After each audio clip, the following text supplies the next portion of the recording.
Análisis electoral, y para ello tenemos al analista de Radio Euskadi, sociólogo y responsable de PR4 Tecnología Social, Santi Pisonero. Arratsaldeon, Santi. Arratsaldeon. Vamos a empezar en primer lugar por Madrid, porque al margen de esto, la sedición, la malversación, vemos algo que todas las encuestas nos están diciendo, y es que parece que el efecto Feijóo, del que hablamos hace unas semanas, se desinfla. No solo Feijóo no mantiene la fortaleza que tenía, sino que da la impresión de que Pedro Sánchez y también el espacio a su izquierda se están reforzando. Eso parece. Luego, si te parece, diferenciamos un poco lo que dicen las encuestas, que las encuestas básicamente hablan de partidos, de lo que son los personajes. Porque creo que la lectura hay que hacerla en los dos niveles, ¿no? Respecto a lo que comentas, que Feijóo se desinfla, o el PP, digamos, tiene una tendencia descendente y el PSOE la tiene ascendente en el conjunto de encuestas, es así. Y eso es noticiable.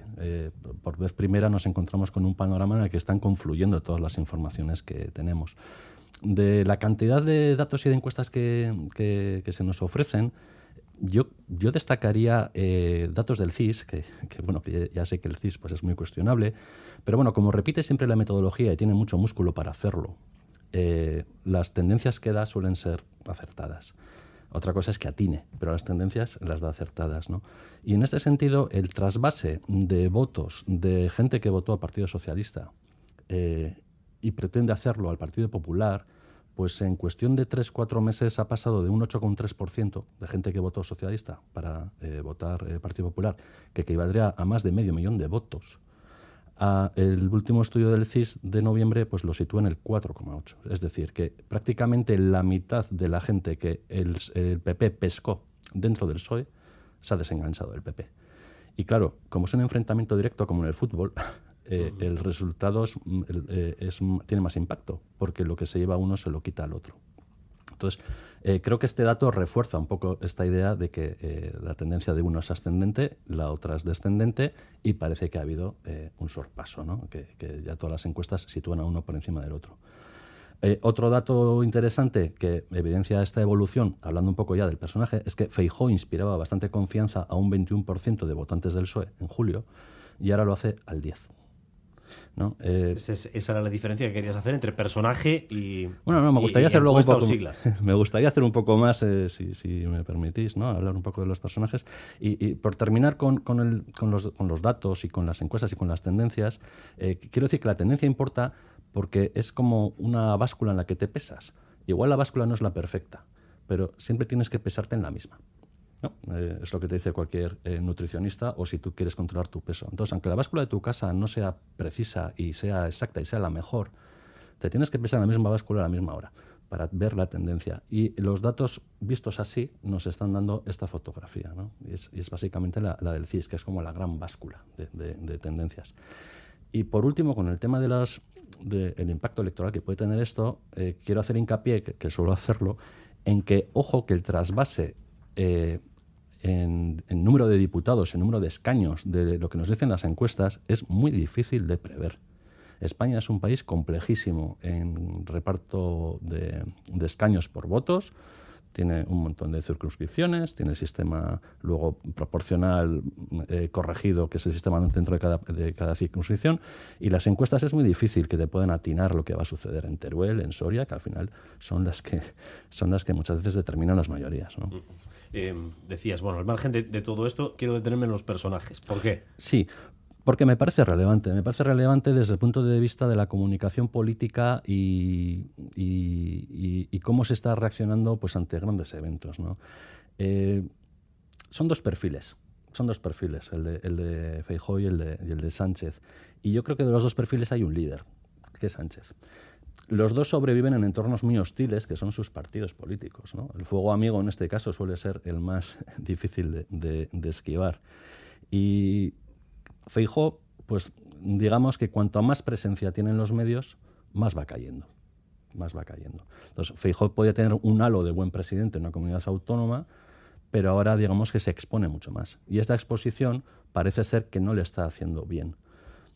Había una frase no sé si de Oscar Wilde o de Groucho Marx, ¿no?, que es la de mejor permanecer callado y parecer tonto que hablar y despejar las dudas. ¿no? Podemos hacer una traslación con todo el respeto y evidentemente todas las diferencias, ¿no? Pero cuando no hablas es más fácil el mantener una imagen. Cuando hablas te expones mucho más y sobre todo con debates que estás perdiendo. Estás perdiendo el debate de los impuestos, estás perdiendo el debate de los fondos europeos, estás perdiendo el debate de la política económica en general, de la inflación, estás perdiendo muchos debates y estás cometiendo errores. Es lo que le está sucediendo un poco a Feijóo. Dicho desde su partido, prácticamente, ¿no? Y desde Moncloa, el otro día leí un titular, ¿no? Moncloa quiere que aumente la exposición de Feijóo en los medios de comunicación para exhibir sus fallos. Mientras a uno le vemos con este perfil un poco de capa caída, pues Sánchez, digamos que entre comillas, se ha lucido pues, con una reunión con el G7, con aquella crisis que tuvimos hace poco de los misiles que cayeron en Polonia, que nos podíamos temer un futuro a corto plazo desolador, ¿no? Si se entendía como una agresión a la OTAN.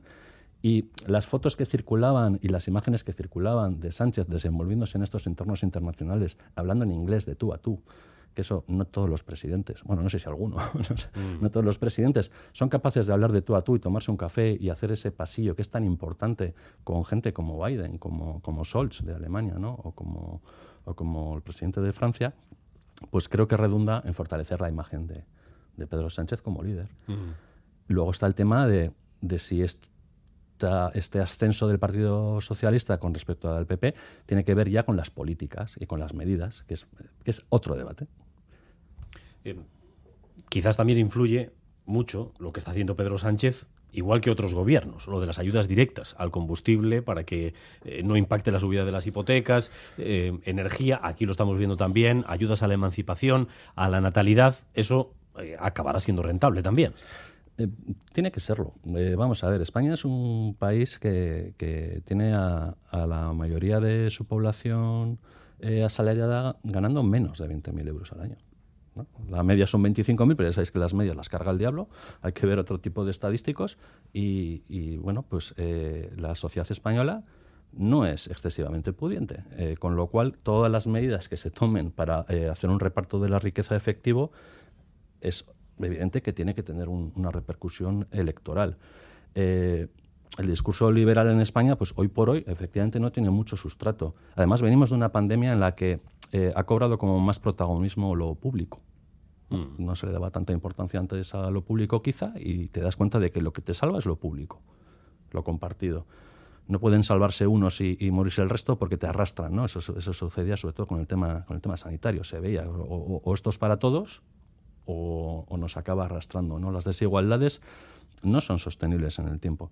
Lo dice mucha gente, que luego si queréis podemos entrar aquí. Y lo que sucede, y a mí sí también quiero subrayarlo, es que el gobierno de Sánchez evidentemente ha cometido pifias. Tenemos, sobre todo con las redacciones de las leyes, ¿no? Con la redacción de la ley del solo sí es sí, ha sido una pifia. Luego gestionada también pues de una manera probablemente mejorable y las críticas lo que han hecho ha sido básicamente evidenciar a quién tienes delante, ¿no? Porque son críticas personales y que no vienen a cuento. Pero bueno, ha cometido errores con la ley de solo sí. Ahora mismo lo de esta reforma de la malversación probablemente le crezcan los enanos dentro del propio partido. Está negociando con otros partidos. Y bueno, habrá que ver si esto también tiene un efecto negativo, ¿no? con la expectativa de voto del Partido Socialista. Temas de agenda vasca, propiamente nuestros. El tema ahora mismo es Osakidecha, Basurto, la OSI de Donostialdea. ¿Esto, Santi, puede tener un impacto en unas elecciones como las de mayo, que son locales? Creo que sí, ¿no? Me da un poco de miedo porque es coger la bola de cristal sin saber qué es lo que está sucediendo dentro de Osakidecha, por qué se toman las decisiones, por qué se toman las decisiones tanto de cese como de dejar el puesto y demás. Sin saber lo que pasa dentro, insisto, hay que tener en cuenta también que Osakidecha, como todos los sistemas de salud, tienen una crisis de fondo. Tiene una crisis de fondo, de sostenibilidad. La población envejece, lo cual es bueno, pero por otra parte, pues estás estresando muchísimo el sistema. El sistema, sobre todo, se estresa por la cronicidad. Cuantos más personas haya crónicas, más difícilmente sostenible es el sistema. Y en el envejecimiento hay cronicidad. Entonces, el sistema se está estresando. Coyunturalmente también, pues por la pandemia, que ha quemado a mucha gente, hay muchos recursos al límite. El sistema también yo creo que se cuestiona por lo ideológico, ¿no? Es decir, dónde acaba lo público y dónde empieza lo privado. Y que lo privado no me quite de lo público. Ese es otro debate que está encima de la mesa. Bueno, hay más estreses, ¿no? Pues el cultural, el uso que se hace. Todavía el sistema de salud, ni Osakidetza ni los que yo puedo conocer, han entendido muy bien en qué consiste la digitalización y en cómo se puede aprovechar la tecnología. Entonces, con todo este contexto, si además se ve que la sanidad está de capa caída o se percibe, porque al final estamos hablando de percepciones, ¿de acuerdo? Es muy difícil valorar algo de manera puramente objetiva, aunque ahí están los rankings, están los estadísticos de cuántas camas hay, de cuánto tienes que esperar para una operación y demás. Pero la percepción sí es que la sanidad está estresada y de capa caída. Y en un país como el nuestro, Euskadi, en el que Osakidetza ha sido la gran bandera del autogobierno, ¿no? Cuando se saca pecho y bueno, hay autogobierno, pues ¿qué es lo que te da? Pues sanidad, ¿no? Nos da una sanidad de primer nivel. Ha sido la bandera del ciudadano y la bandera de los representantes políticos. Entonces es un pilar muy sensible, como lo es pues el de educación o el de las políticas sociales, ¿no? Quizá sea el más sensible, sanidad, para ilustrar que vivimos en una sociedad avanzada. Si esto lo cuestionas, evidentemente puede tener un impacto electoral en el sentido de que vas a quitarle crédito al partido que está detrás de esta competencia. Pero es que además, si hablamos de local, creo que en Euskadi esto puede tener una lectura territorial en el sentido de el oncológico es también la joya de la corona en Guipúzcoa. Es la joya de la corona. Estas polémicas, si lo que hacen es poner encima de la mesa un debate, de decir, Vizcaya se lleva lo bueno, yo me quedo lo malo, que algo ya dijeron en la rueda de prensa, ¿no? Si no me equivoco, decían algo así como que el Hospital Donostia tiene memoria, ¿no? Que se recordó los giros sorprendentes de cómo se llevó una investigación de Parkinson a Bilbao. Bueno, si esto es bandera de algún partido político en Guipúzcoa, tampoco tiene que ser evidente, pero lo puede deslizar, puede haber una reafirmación del voto de Bildu en Guipúzcoa frente al del PNV. Si se percibe que la sanidad está de capa caída, puede haber un impacto electoral. Me quedo con este titular, entre otros, de Santi Pisonero, hoy sociólogo con nosotros. Eskerrik asko, Santi. Sí. El responsable de PR4, Tecnología Social, analista de Radio Euskadi, a las 13:49.